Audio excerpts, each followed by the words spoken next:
When we're swinging the driver, and particularly if we're struggling with a slice for the driver, we've got to be really careful because the changes that we make are quite aggressive, quite extreme, but also this club is moving very, very quickly. So we almost haven't got time to think.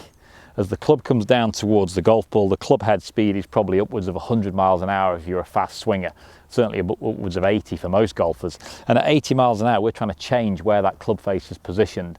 So if we don't think fast enough, we're going to have hit the ball with an open face that makes the slice happen, and then we'll turn the club face over, or then we'll react after the ball has gone, in a process that I often refer to as fishing for the ball. So golfers will sort of hit the ball, and then they'll fish for it at the end. You know, they go fishing here and the ball's already long gone, then they're trying to rotate the club face. We need to get that club face rotated prior to impact. There's no point hitting the golf ball and then doing it afterwards. So we want to get this club dropped in, rotated, and then finished off. So we rotate before, during, and after. So it's difficult to think about it, so we've got to make it a bit more ingrained, a bit more natural. So we're going to use an exercise where we split the hands up to really encourage this. So left hand's going to go nicely at the top of the grip as a right-handed golfer. Right hand grips down below the shaft here, so below the grip, sorry, onto the shaft.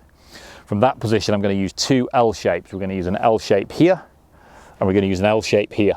And you can see there that I have my wrists hinged and cocked, and then massively released on the way through.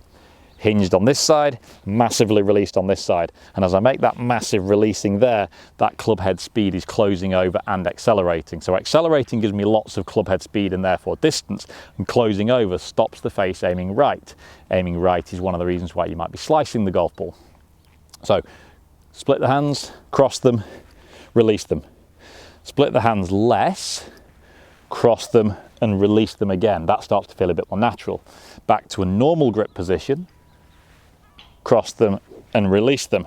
So set them and release them. Once I've got this setting and releasing action happening, I can start to feel the club head speed. Now if I put my feet together and hit a golf ball just purely with that wrist and release, so feet together and wrist on the way back and release on the way through, that ball's probably gone 200 yards. Pretty straight, didn't have the club face open, just released my hands 200 yards down the middle because I had my wrist and my release. Now it wasn't a full speed swing, it wasn't a full body turn or anything else, but it was wrist and release. If I can learn that feeling, I can control that club face better and I can stop my ball slicing off to the right.